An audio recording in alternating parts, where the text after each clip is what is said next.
Salut à tous, j'espère que vous allez bien. Donc aujourd'hui on se retrouve dans une nouvelle vidéo donc un peu spéciale, c'est une interview avec Mousse de Unlimited Scaling. Il va se présenter juste après, mais juste pour vous dire, c'est un peu un expert sur Facebook contre les blocages. Il est vraiment expert là-dedans, il sait comment faire pour scaler et perdurer sur Facebook sans se faire bloquer. Et puis voilà, avoir des meilleurs prix pour les pubs, etc. On va en parler de toute façon dans cette vidéo.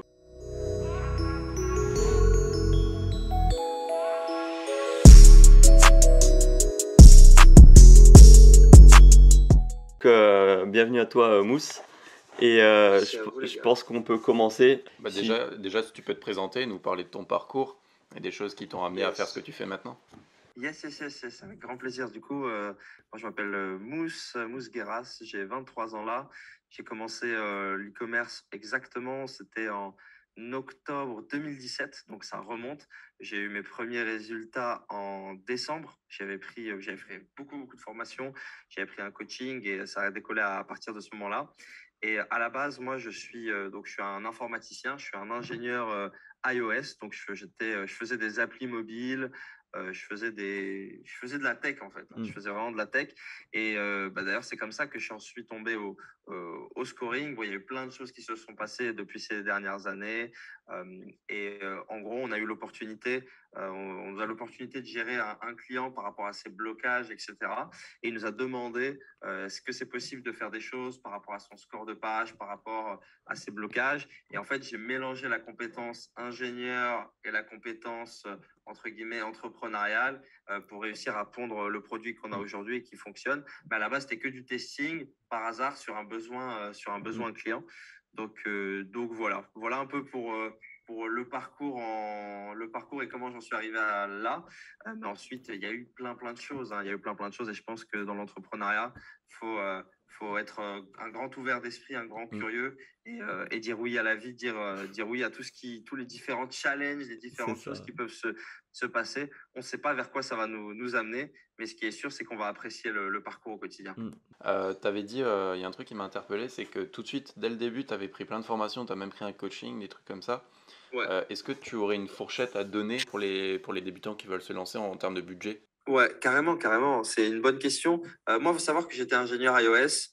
J'avais ce boulot-là à l'âge de 19 ans. J'avais beaucoup de chance parce que j'étais dans un boulot qui ne nécessite pas de diplôme et j'avais un autre boulot à côté où je travaillais dans l'événementiel. Donc, je gagnais plus. Les deux boulots, je les cumulais sur les Champs-Élysées. Je gagnais bien ma vie, entre guillemets. Mais j'habitais chez mes parents et tout ce que tu veux.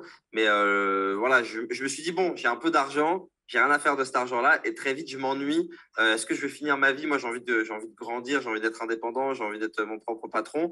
Est-ce que je vais rester sur ce truc foireux? Voilà, au bout de quelques semaines, je m'ennuyais. Même si j'ai galéré énormément pour avoir ce taf, parce qu'il faut savoir que j'avais raté mon école avant et ce taf-là, c'était un peu la passerelle pour pouvoir rembourser mes dettes et tout, pour rembourser l'argent de l'école. Je me suis dit, j'étais en mode, bah non, je vais pas rester sur ce truc-là. Du coup, pour répondre à ta question, donc j'ai investi avec, bon, je vais pas citer les formateurs, mais c'était les formateurs très connus à l'époque. Donc c'était 2000 et donc deux fois 2000 euros. Et après, j'ai pris un coaching à 3000. Et le coaching, j'ai eu des résultats assez rapidement. C'est-à-dire que voilà, c'était première semaine en mode juste B.A.-ba avant le coaching et tout. Et après, dès qu'on a lancé les premières choses, au bout d'une semaine, donc en gros, je me souviens, j'avais investi 5 euros en pub, j'ai fait 40 euros de chiffre d'affaires. Bon, j'étais très content. Ouais. J'étais très content. À l'époque, je ne savais pas du tout ce qu'elle est comme aujourd'hui, entre guillemets. J'aurais pu beaucoup plus optimiser et on pouvait faire beaucoup plus de choses avant. C'était cool en tout cas. Franchement, c'était Ok. super Ouais. cool. Super. Ouais. Donc du coup, vas-y, Voilà. on va parler un peu de Facebook vu que les gens ils sont Ouais. là pour ça. On avait déjà un peu parlé, mais du coup pour toi, comment faire pour bien démarrer sur Facebook, enfin les bases, les prérequis on va dire, avant de se Ouais. lancer sur Facebook. En fait, il y a des erreurs basiques qui sont rédhibitoires et qui vont tuer votre Facebook. Il faut juste respecter ces erreurs-là et faire vraiment attention. Je vais vous en citer quelques-unes. Je vais peut-être en oublier. Après, dans tous les cas, c'est au cas par cas. Je pourrais donner mon contact à la fin et vous pourrez venir me poser vos questions individuellement. Mais déjà, admettons que tu as un compte perso, tu t'es pas encore lancé dans le drop. Je parle vraiment du cas Ouais. débutant, on est d'accord, hein. Ouais. Donc, pour le moment, tu n'as rien fait ou quoi, eh bien, La première des choses, tu veux pas que Facebook ait des doutes sur toi. Moi, je sais que par exemple, une fois, j'avais mis un don, j'avais voulu payer pour faire un don à la SPA, je crois, Ouais. et ma carte bleue n'était pas passée. Et déjà, ils avaient flag ma carte bleue en mode ah ouais, ce mec-là, il est un peu suspicieux, tu vois. Ouais, ouais. Donc déjà, faut faire vraiment attention. Et Facebook, ils veulent que tu les payes à temps, ils veulent que tu sois carré, ils veulent que tu sois fixe, ils veulent pas que tu sois une sorte de voyageur. Un coup, tu te connectes ici, un coup, tu te connectes là-bas. Plus tu as un comportement qui est bizarre, plus ils vont te mettre dans la catégorie de doute. Si tu t'amuses à envoyer 100 DM en 10 minutes, pareil. Enfin, il y a plein d'éléments qui vont être considérés comme personne normale ou personne susceptible avoir un comportement inhabituel. Moi, le conseil que je donne, c'est d'avoir un ordinateur virtuel. Donc, de créer un ordinateur virtuel avec AWS. Donc, ça te permet en fait d'avoir une sorte d'ordinateur comme celui que tu utilises, Ouais. mais qui est sûr d'être stable dans le temps et de pas bouger. Moi, c'est ça que je recommande. Donc, vous pouvez vous renseigner avec AWS et prendre un RDP. Et ce qui se passe, c'est que vous allez avoir un ordi sur lequel vous allez tout le temps vous connecter et Facebook va considérer que cette IP-là ne va jamais changer. Vous avez beau partir à Dubaï, partir je ne sais où, l'IP ne va jamais changer. Déjà, au jeu de Facebook, va dire ah ouais, c'est cool, la personne, c'est une personne qui est stable. Évidemment, vous n'allez pas avoir un comportement bizarre, vous allez spammer les gens, vous n'allez pas faire ça, vous n'êtes pas débilos. Donc ça, c'est la première chose. Donc tu as l'ordi. Qu'est-ce qu'on peut dire d'autre? Tu crées ton business manager, tu lances tu commences à lancer tes pubs, etc. Il y a beaucoup de gens qui font des erreurs sur leur créatif. Il y a des règles qui sont très importantes à connaître. Donc on va pas montrer des éléments de son corps, on va pas faire des promesses de vente qui sont trop aguicheuses, on va pas montrer des parties du corps, on va pas dire voilà aux gens attention enfin, voilà, les promos c'est seulement pendant les soldes. Enfin, il y a plein de petites règles comme ça à respecter qui vont rendre ça, je pense que les e-commerçants avancés ils connaissent. Ouais. Mais vraiment aller au plus simple. C'est pas mettre des emojis je ne sais quoi qui va aller vous donner des meilleurs résultats sur votre page, sur votre pub. Ce qui va donner des meilleurs résultats sur votre pub, c'est avoir un produit qui est puissant, qui répond à un problème puissant. Et boum, les gens ils voient votre pub, ils sont en mode putain c'est stylé, et ensuite ils vont la revoir et ensuite ils vont se dire c'est cool, j'achète, tu vois. Ouais. Mais ça sert à rien de vouloir surmarketer, tu vois. Facebook, ils aiment pas ça. Donc déjà, dès que tu vas faire ça, ils vont commencer à te red flag. Et surtout, ils vont commencer à refuser les pubs. Et là, la plus grosse erreur, c'est de reposter les mêmes pubs. Alors, tu fais ça 3 fois, ça y est, tout ton compte, il saute. Et après, tu as perdu ton compte perso, tu as tout perdu et tu dois tout recommencer. Et bon courage. Parce que Facebook, il te connaît. Donc, il connaît ton IP, il connaît tes IP, il connaît tes téléphones, il a tout, en fait. Et si tu commences à recréer des choses, même avec les comptes de tes proches, et qu'il y a des liens entre ce que tu avais fait avant et ce que tu refais maintenant, tu te fais encore bloquer pour contournement. Donc, au final, tu as intérêt à faire vraiment attention, à vraiment te protéger et à aller le plus tranquille possible. Moi, je recommande d'aller lire les règles. Mais c'est simple. Si le truc est trop vendeur, c'est qu'il y a un problème. Tu vois. Si le truc est trop vendeur, c'est qu'il y a un problème. En général, les bons produits, ils se vendent presque d'eux-mêmes. Tu vois. Tu vois un produit, tu es en mode ah ouais, c'est cool. Les créas sont courtes. C'est des créas qui sont, voilà, c'est vraiment du 10-15 secondes, c'est largement suffisant et efficace. On voit tout de suite comment le problème il est résolu et sans que ce soit de manière trop flag, tu vois. Genre, sans que ce soit de manière trop avec des images 3D bizarres ou là là, tu vois la douleur, tout ça, c'est pourri, les gars. Vous allez vous faire bloquer. Donc, ne faites pas ça. Donc, partez vraiment au plus simple et vendez, voilà, vraiment, laissez le produit se vendre de lui-même. Ok, ouais. Je dirais ça. Donc, BM, RDP, donc pour avoir l'IP stable, les pubs, et après.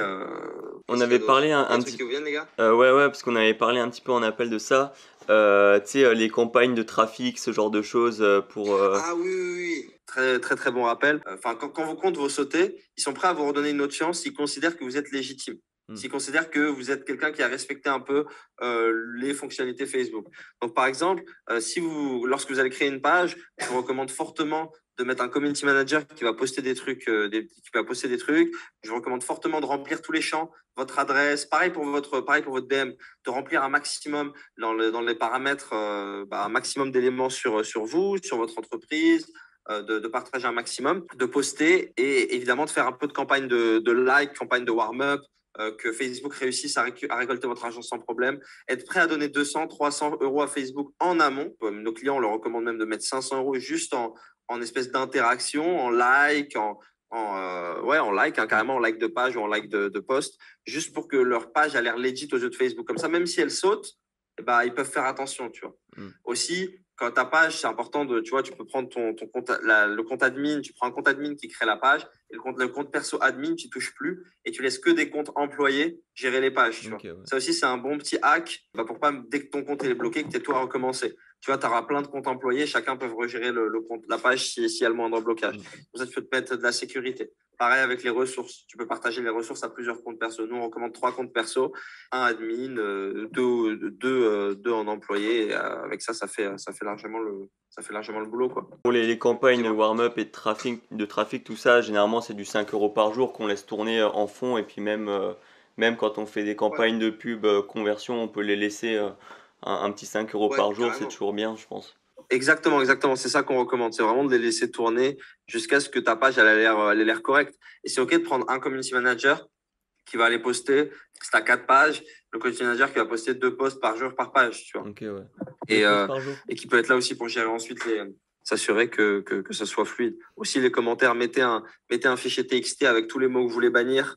Mm. Mettez un fichier TXT avec tous les mots que vous voulez bannir. Que ça vous évite que si vous relancez un winner de l'année dernière, que vous fassiez bombarder encore de plein de commentaires négatifs. Ouais, ouais. Parce que ça peut jouer un petit peu, ouais. Quand tu parles de plein de comptes, enfin plusieurs comptes employés pour gérer les pages, ces choses comme ça, les comptes employés, tu conseilles quoi, les proches qui ont des comptes Facebook ou tu as une astuce spécifique par rapport à ça?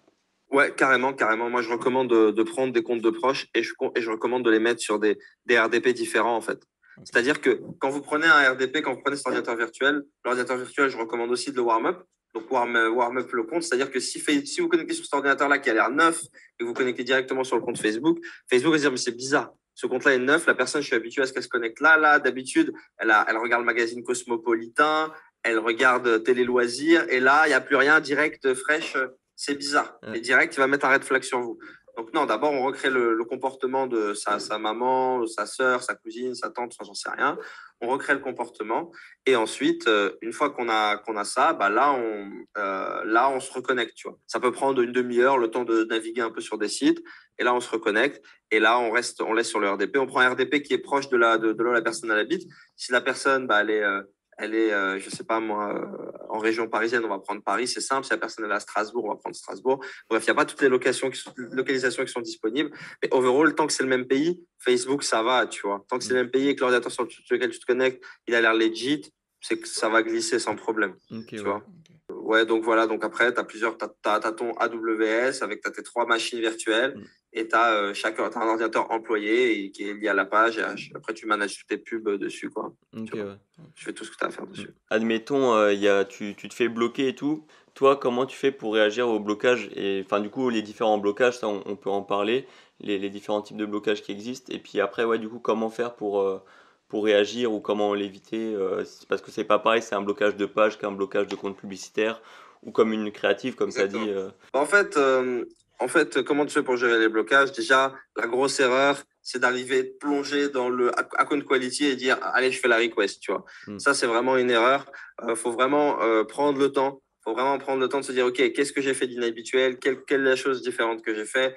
Et déjà, prendre le temps un peu de faire ce boulot mindset pour s'assurer de ne pas refaire la même erreur par le futur. Parce que sinon, c'est vraiment de la connerie. À chaque fois, tu vas refaire la même erreur en boucle et tu vas te plaindre sur tes fournisseurs BM, sur tes comptes perso. Et à un moment, en fait, tu vas arriver à un stade où tu n'auras plus forcément de stock, et enfin un stock de comptes perso, par exemple, et tu ne pourras plus rien faire. Mm. Donc, c'est vraiment important déjà de comprendre quel est le blocage.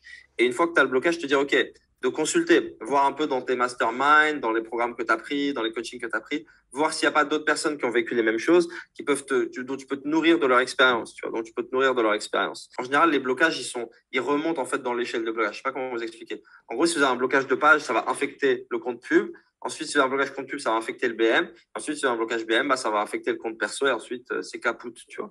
Donc, il faut vraiment régler les choses à leur source et pas avoir de pénalité, parce que plus il y a une partie de l'architecture qui va être pénalisée, plus elle va pénaliser tout le reste. Vous allez payer de la publicité plus chère avec un trafic de moins bonne qualité et vous allez être beaucoup plus susceptible à vous faire bloquer. Là où d'autres sur des créas, il y a d'autres gens sur lesquels ils vont passer, bah vous, ils vont être encore plus durs avec vous et vous n'allez pas passer. Donc c'est vraiment important de se protéger là-dessus. Donc je recommande de poser des questions un peu autour de soi parmi des gens qui sont expérimentés et de prendre le temps de faire des bonnes requêtes. Ok, prenez vraiment le temps si vous faites des requêtes au support et tout. Prenez le temps de faire les choses, ok. Prenez le temps de faire les choses. Faut pas aller direct en mode ligne droite, non. cherchez, prenez le temps, expliquez-leur, faites-leur un long message, mettez-leur des preuves, comme quoi votre business il est legit, montrez-leur comme quoi vous êtes sérieux, que vous faites bien les choses, etc., etc. Prouvez vraiment le bon état d'esprit et soyez pas là. Moi, j'ai vu, il y a des gens, ils m'envoient le message, voilà ce que je vais envoyer à Facebook, mais le mec, il les insulte limite, tu vois, en mode ouais, moi je suis un putain d'entrepreneur, je fais du bon boulot, débloquez-moi, tu vois. Ben non, c'est pas comme ça.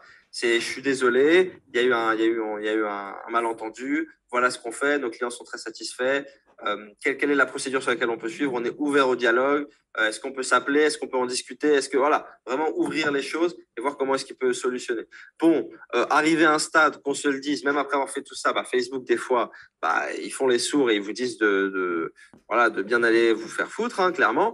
Et c'est OK, ça fait partie du processus. Maintenant, tout ce que vous avez appris sur ces blocages-là, quand vous allez vous connecter sur une autre machine virtuelle en RDP et tout, et que vous allez faire le taf, bah, vous allez bien faire le taf. Tu vois, vous n'allez pas faire la même erreur que vous avez fait par le passé. Normalement, ça devrait bien se passer. La prochaine question a été, ouais, c'était plus un petit peu, ouais, je pense, tu pourras répondre en parlant des pages. C'était un petit peu comment perdurer dans le temps sur Facebook avec la publicité, parce que voilà, le problème on va dire d'un dropshipper classique et qu'on a beaucoup eu quand on commençait, c'est que voilà, on lance notre shop, ça marche très bien sur Facebook, et puis après, au fil du temps, bah, comme les CPM ils augmentent, t'es moins rentable, et puis voilà, la boutique elle meurt tout simplement.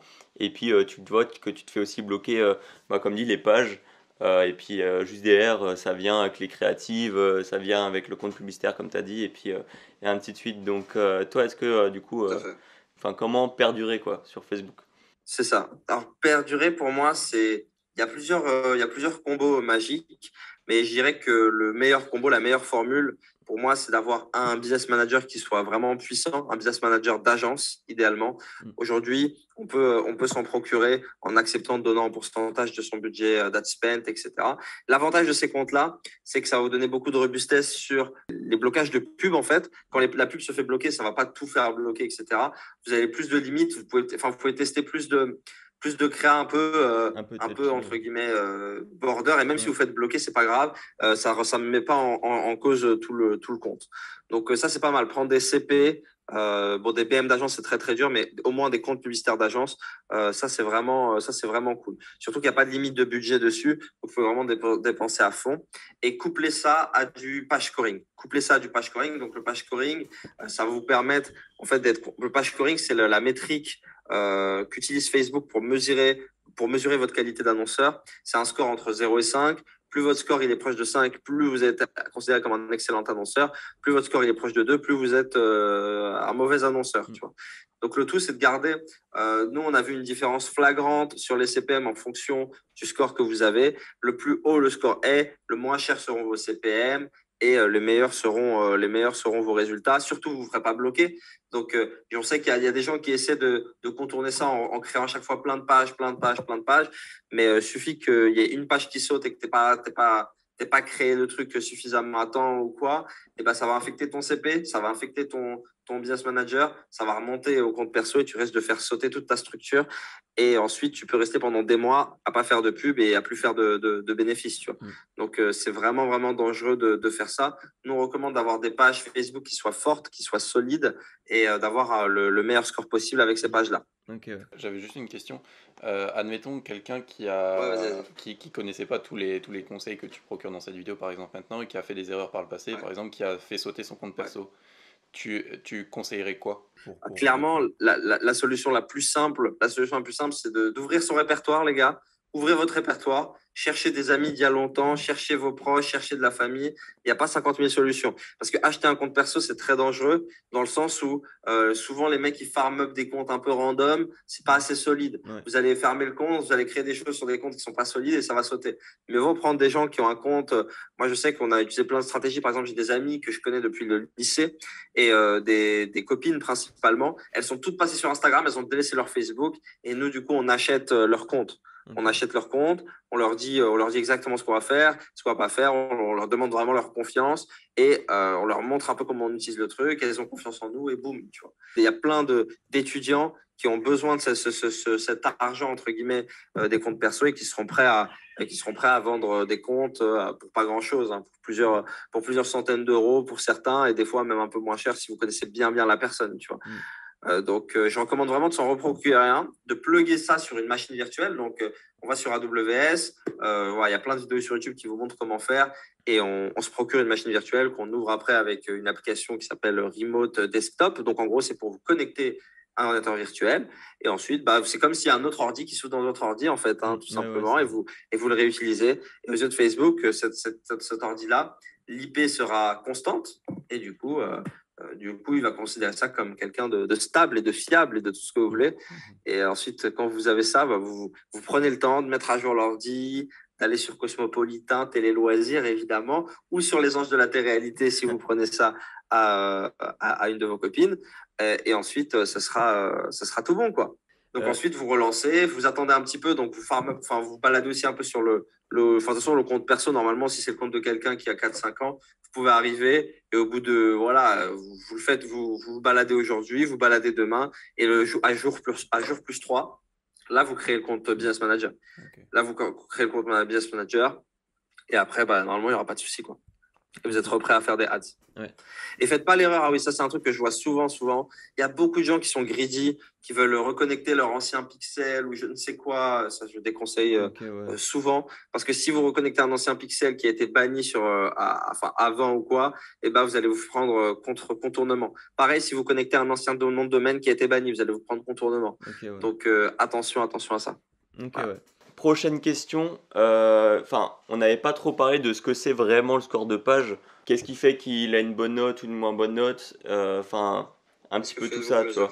Déjà, ce qu'il faut savoir par rapport au score de page, le b.a.-ba, c'est que peu importe combien de temps vous avez lancé votre page, peu importe si vous faites des pubs ou pas, peu importe l'historique avant, communautaire, pas communautaire, Facebook est en permanence en train de consulter vos clients. Et surtout, peu importe, même si vous mettez 8 semaines, 9 semaines, 4 semaines ou 2 semaines, ça ne change strictement rien. Ça, c'est en gros, ça c'est le délai de livraison que vous pouvez mettre dans vos pages et dire, OK, bah, les clients seront livrés dans combien de temps. Et c'est à partir de ce moment-là que les gens recevront leur formulaire. Par exemple, si tu mets 8 semaines, les clients sont censés recevoir leur formulaire de satisfaction après 8 semaines. Mais c'est totalement faux parce que au bout d'une semaine, bah, tu peux te faire bloquer ta page alors que les gens n'ont pas reçu le formulaire. Tu vois ce que je veux dire? Donc, au final, c'est bidon. Il faut vraiment pas suivre ces trucs-là, en fait. Tu vois. Donc, que faut-il faire, à la place pour pouvoir avoir un score de page qui est élevé? En réalité, Facebook, de ce qu'on a analysé, de ce qu'on fait chez Limited Scaling et tout, on a analysé qu'il y a deux choses principales. Il y a la première chose, c'est les formulaires entre guillemets en début de campagne. Donc les formulaires en début de campagne, il va juste demander est-ce que vous recommanderiez cette publicité, est-ce que vous appréciez cette publicité, etc. C'est des trucs qui sont assez bancals et qui pèsent peu sur la balance. Donc ça, c'est la première chose. La deuxième des choses, c'est qu'il va demander, il va aller chercher des similitudes. Enfin, il va aller chercher vos anciens shops, il va aller chercher vos anciennes pages, il va aller chercher toute ressource que votre BM a et qui potentiellement a déjà recueilli des clients et il va les demander à ces clients-là. Tu vois. Donc souvent, on essaie de tricker Facebook, mais il suffit que tu reprennes, je sais pas moi, le même pixel, le même nom de domaine ou qu'il y ait une petite erreur dans l'histoire. Et ils ont des datas sur toi du passé et ils peuvent très très vite te strike comme ça en quelques jours parce que tu n'as pas fait le boulot sur ta précédente page. Tu vois. Donc, il faut vraiment faire attention à ça. Donc, ça, c'est une erreur qui revient souvent. Et enfin, la troisième des choses, bah, c'est évidemment le formulaire de satisfaction après achat. C'est celui qui pose le plus sur la balance. Et là, il va demander à tes vrais clients que tu as eu sur ce shop-là, il va leur demander s'ils ont reçu leurs produits, s'ils ont reçu rapidement leurs produits et quelle était l'expérience globale qu'ils ont eue avec ton site, ton support, etc. Et il va proposer à Facebook de mettre un commentaire pour appuyer un petit peu ce qu'ils ont.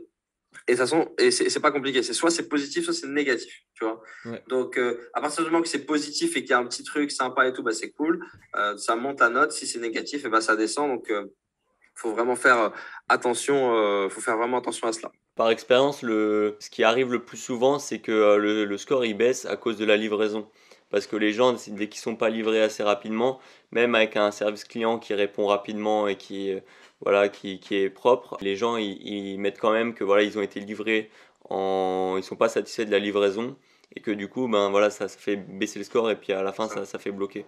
C'est ça. Bah là, évidemment, c'est sûr que si vous vendez aux Français, les Français, Niveau livraison, c'est pas c'est pas les plus Mm. patients. Il y a d'autres marchés où les gens, voilà, ils sont un peu plus chill, ils sont un peu plus détendus, un peu plus spirituels et ils sont moins pressés, entre Mm. guillemets. C'est sûr que les Français, ils veulent tout recevoir en Amazon Prime en 3 jours, 2 jours maximum. Ouais. Et si ça peut être là le soir même, c'est cool, tu vois. Donc, c'est sûr que à côté, quand on est dropshipper et qu'on vend en je sais pas combien de temps, Mm. bah, c'est sûr que c'est assez difficile. Donc, nous, la solution qu'on a mis en place là-dessus, c'est quoi? En fait, tu vois, j'ai pris mes compétences d'ingénieur et tout ce que tu Mm. veux. On a en fait il faut imaginer une espèce de grande ferme, une espèce de grande ferme avec des milliers et des milliers de comptes Amazon AWS, tu vois. Ok, ouais. Et en fait, ce que l'on fait, c'est qu'on a des agents qui vont se connecter sur un compte un compte qui est bah, du pays en question, la personne vend. Si la personne vend en Espagne, ben, ça va être un compte espagnol qui est actif, qui est sérieux, qui est vrai, qui va en fait se balader sur son Facebook. On va utiliser un lien de partage publicitaire que les clients nous donnent pour faire apparaître la publicité dans notre feed. OK, on va cliquer dessus, on va faire du comportement avec, etc. Facebook va considérer voilà, que ce profil X a interagi avec cette publicité. Et ensuite, ce qui va se passer, c'est que Facebook, avec des petites techniques, des petites stratégies, va nous sortir le formulaire comme si on avait complété l'achat, comme si on avait fait tout ce qu'il Mm. fallait faire. Tu vois. Et donc, on va utiliser des anciennes versions de Facebook, notamment, où il y a encore des choses. Ça, il propose justement dès le début de nous parler de l'expérience qu'on a avec l'annonceur. Et du coup, ça nous permet de rapidement remplir ces formulaires. Ensuite, on va remplir ces formulaires et Facebook va considérer bah, que cet annonceur est cool, que cet annonceur est fort sympathique. Tu vois. Donc, nous, c'est ça la solution principale qu'on propose à nos clients. Et c'est vraiment, tu vois, on est sur une vision où nos clients, le but, c'est qu'ils fassent des bonnes choses, c'est qu'ils puissent faire du bon résultat. Et c'est juste une passerelle pour leur permettre de tenir un peu plus longtemps, tu vois. Mm. C'est une passerelle de leur permettre de tenir un peu plus longtemps et pas se faire bloquer au bout d'une ou 2 semaines et de pouvoir avoir un truc qui, au début, qui est peut-être un petit peu bancal, mais qui puisse l'améliorer rapidement, tu vois. Mm. Et avec ces solutions-là, bah, il y a plusieurs avantages, à savoir que vu que ton score, il augmente, eh bien, Facebook te considère comme un meilleur annonceur. Il va réduire tes CPM, il va te donner un trafic de meilleure qualité. Et surtout, tu n'as aucun blocage.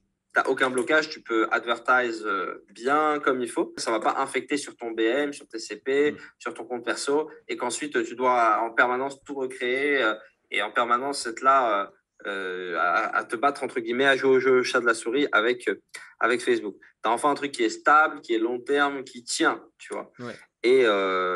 Et aussi, l'avantage aussi de ce délire de customer feedback, de page scoring, c'est que tu peux prendre une page qui est déjà bloquée, faire du customer feedback dessus. En fait, ça va, admettons, tu as une page qui est bloquée à 1.5, on va Ouais. faire du customer dessus, même si elle est bloquée, ça va augmenter le score à 2.1, par exemple. Et quand le score est à 2.1, là, je vais faire ma demande d'examen. Facebook va regarder, va dire, bah attendez, c'est cool, ça va, c'est pas un si mauvais annonceur que ça, on Ouais. a peut-être fait une erreur, et boum, ils vont te débloquer. Ok, Tu vois. ouais. Ils vont te pénaliser un petit peu au début, en mode, voilà, on n'est pas sûr, ils vont te pénaliser 2, 3 jours, et après, tu vas pouvoir faire des pubs comme avant, tu Mm. vois. Donc, tous les annonceurs qui ont des pages qui sont bloquées, elles sont débloquables. Elles sont carrément débloquables. D'accord, ouais. Bah, t'as un petit peu anticipé sur les questions, mais du coup, bah, je vais Ouais, passer à la suite. C'est du coup, ouais. à partir de quand, tu penses, enfin, vu qu'on parle maintenant de tes services, à partir de quand pour toi il faut se dire, bon, maintenant, il faut que je prenne du customer feedback avec toi Ouais. pour C'est être sûr important. de pas, voilà, de continuer, quoi. Ça dépend en fait du niveau de chacun, mais si le compte, entre guillemets, on n'est pas sûr, si on voit que les CPM ils sont un peu chers, que c'est assez instable, qu'on a peur de se faire bloquer, je recommande de prendre dès les jours 1. Ok. Je recommande de prendre dès les jours 1 pour s'assurer. De toute façon, au début, ça coûte vraiment rien du tout. Ça va juste nous donner une marge de sécurité pour s'assurer de ne pas se faire bloquer sur les pages bêtement au bout de quelques semaines. Ensuite, de tout recommencer, nouveau nom de domaine, nouveau truc. Et c'est assez long et chiant à mettre en place. Donc, je recommande dans la plupart des cas de le faire directement, à part si vraiment on a un truc qui est solide, qu'on est sûr. Et là, on peut commencer quand on est en train de scaler. Mais voilà, faut savoir qu'on se bat contre la montre. Par exemple, si on teste des produits et qu'on sait que de base, sur nos 2, 3 premières semaines, bah, notre testing va être chaotique, on va livrer les clients en je ne sais pas combien de temps, bah, c'est vraiment dangereux d'y aller Mm. sans scoring, tu vois. Parce Ouais. que, OK, tu vas tenir 3 semaines, mais quand les gens Facebook va commencer et on sait que Facebook les questionne très rapidement, et bah, tu vas te faire sauter en fait. Mm. Tu vois ce que je veux dire? Ouais. Donc, le plus vite, c'est le meilleur. Le plus Ok. vite, c'est vraiment le Le plus meilleur. aussi, ouais. Après, vaut mieux, je pense, attendre d'être au moins rentable. Si c'est rentable dès le premier jour, tant Ah mieux. bah oui, oui, oui. Et Ah oui, après, oui. Non, mais après, clairement, faut clairement, commencer, ouais. clairement, oui, oui, c'est la base. Hein. Je suis parti du principe, parce qu'on a beaucoup de clients Ouais. qui sont beaucoup, beaucoup rentables. C'est pour ça que je partais direct du principe que les gens faut qu'on ait un testing, faut qu'on ait au moins quelque chose de solide, Ouais. qu'on sait, on scale, ça va être, voilà, tu vois, sinon ça sert à rien. Ok. Aller scaler un truc. Ça, c'est une grosse, grosse erreur qu'on a. Il y a des gens qui viennent en mode on va les sauver, en mode ils veulent espérer être rentables avec notre réduction de CPM. Ça, c'est une connerie absolue. Ne faites pas du tout ça. Soyez déjà rentable avec des CPM chers et nous, on va permettre d'être encore plus rentable. Ok, ouais. Voilà. D'accord.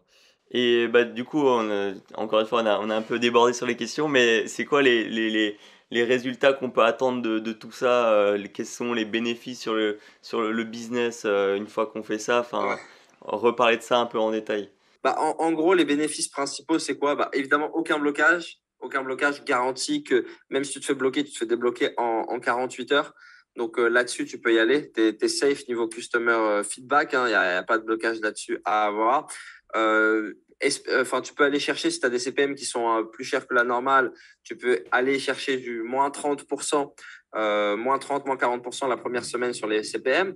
Et tu peux aller chercher une stabilisation des CPM sur du gros scaling. Si tu as un truc qui scale déjà de ouf et que tu veux et que tu vas le scaler, patate, et bah, tu peux espérer que ton CPM n'ait pas une variation de dingue au moment du scaling. Tu auras peut-être aller au maximum 20% d'augmentation, mais globalement, ça va rester assez stable et tu vas pouvoir garder tes marges même en scalant patate. Tu vois. Ok, ouais.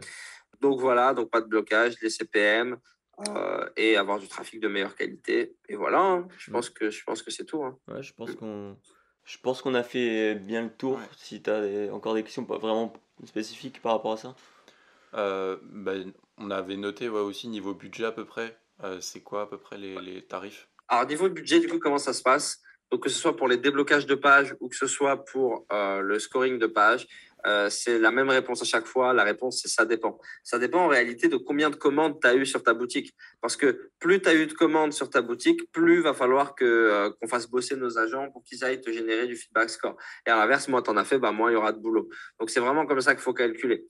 Et il faut calculer aussi que plus tu vas nous donner des petits lots à gérer, plus c'est chiant pour les agents parce qu'à chaque fois, ils vont bosser sur un truc, ils vont partir sur un autre, puis sur un autre. Ça va les faire chier. C'est pareil. Ça va augmenter le prix. Alors que si on prend un gros volume, c'est tout le temps la même chose, que c'est linéaire, et ben là, forcément, ça va être moins cher. Donc, il faut compter à peu près. Donc, les feedbacks, on les facture à entre 3 et 5 euros en fonction des feedbacks. Sur du très, très gros volume, on peut avoir des prix custom, mais c'est à peu près ça. C'est à peu près ça les prix, sachant on promet une garantie, aucun blocage. Tu te fais bloquer, on débloque en 48 heures. Et s'il y a des aléas, il y a des trucs, eh bien, si on n'atteint pas les scores qu'on a dit qu'on allait atteindre, on te remet du customer feedback de nos poches. Le but, c'est que ça continue. Par exemple, on a un client, le client, ça vient de se finir son truc. Il est en mode, il attend le prochain score de page. Tu vois, c'est lundi, il attend mercredi. On va pas s'arrêter, même si le deal il est fini, tu vois. On va continuer à lui faire du scoring jusqu'à ce que ce soit mercredi et que là, il puisse mesurer et voir quelle est la prochaine commande qu'il fait. Donc, on est vraiment cool là-dessus. L'objectif, c'est de délivrer un maximum de résultats à nos clients. Donc, voilà, 3 à 5 euros la review. Et en général, il faut prendre 20% du volume de commandes que tu as par jour. Tu vois. Ok, 20% du volume de commandes par jour. Donc, si tu as 100 commandes, ça va te faire 20 reviews. Et admettons, les 20 reviews, on les facture à 3 euros. Bon, ce n'est pas le cas, on les facture plus. Ça va faire 60 euros, en gros. Tu vois. Mais ce qu'il faut calculer, nous, notre manière de calcul qui est la plus cohérente, entre guillemets, il faut calculer niveau profit. Il faut vraiment calculer en niveau cash. Alors, cash dans la poche. J'appelle ça cash dans la poche. Donc, comment ça marche? C'est très simple. C'est que tu prends ton profit, tu divises ton profit par 7. Et en général, tu divises ton profit entre 7 et 15 et tu vas avoir le montant que tu vas investir avec nous. Pourquoi entre 7 et 15? Plus tu as un business qui est déjà carré, qui est déjà bien, ton support et tout est bien, plus tu vas avoir plus de marge. Plus ton business, il est vraiment, il a besoin d'un bon fauteuil roulant pour tourner, et là, ça va être, ton retour sur investissement, il sera minimum. Donc en général, voilà, si un client il investit 1 000 euros avec nous, il va faire 7 000 euros de bénéfice, entre 7 et 15 000 euros de bénéfice. Voilà, c'est des calculs qu'on a eu, qu'on fait. Donc, c'est vraiment un investissement sécurité. pour s'assurer de scaler à fond les bonbons. On a des clients qui dépensent des millions par mois en ads, 1 million par mois en ads. Donc, faut y aller, quoi. Il y a du boulot. Bah oui, tu m'étonnes, là, ça fait beaucoup de reviews à faire, donc Ouais, c'est ça. bah c'est super, je crois que du coup là c'est bon. Ma dernière question du coup, c'est comment te contacter. Je pense qu'on va mettre ton WhatsApp quelque part. Ouais, mon WhatsApp, mon WhatsApp qui va apparaître quelque part, Ouais. mon Instagram. Sur l'Instagram, on partage plein de résultats. Tous les jours, on met des nouveaux résultats des différents clients qu'on accompagne. C'est vraiment, vraiment lourd. De toute façon, la vidéo, je vais la reposter sur mon Insta, donc les gens pourront voir aussi. Et comme ça, ils auront un maximum de conseils là-dessus. Voilà, donc juste pour vous dire un truc, ce que je ne suis pas, je ne suis pas un coach en e-commerce. Ouais. Je ne peux pas vous aider à faire des millions. Par contre, si vous avez déjà des résultats et que vous voulez vous assurer de ne pas avoir de blocage, là, je pourrais carrément vous aider. Si c'est toutes les questions sur les blocages, etc., je pourrais vous aider. Et t'es pas non plus du coup un média buyer. Je suis pas du tout, non, je suis pas un média buyer non plus, mais on a des partenaires qui peuvent le faire. Ok. On a des partenaires qui peuvent le faire. D'ailleurs, il y a des partenaires avec moi là dans la villa qui peuvent le faire ou d'autres en France qui le font. Donc carrément. Ah mais c'est bien que tu le précises, comme ça au moins c'est clair et les gens vont pas venir juste pour poser des questions, voilà, comment faire pour être plus rentable sur sa boutique, enfin des questions comme ça. Toi, t'as ton domaine et puis voilà, on est vraiment content de pouvoir être avec un expert dans ce domaine-là parce que je pense que c'est un problème en vrai qui touche beaucoup de personnes. Je pense que c'est tout bon, on a tout dit. Comme dit, ce sera dans la description, c'était aussi dans la vidéo et puis voilà, on repartagera tout ça. Et puis voilà. J'ai un conseil de fin, les gars. Pour tous les e-commerçants qui nous regardent, petit conseil à la con, mais ne lâchez rien. Ouais. Ne lâchez rien, continuez de tester. Et les gros résultats, ils sont pas du tout prévus.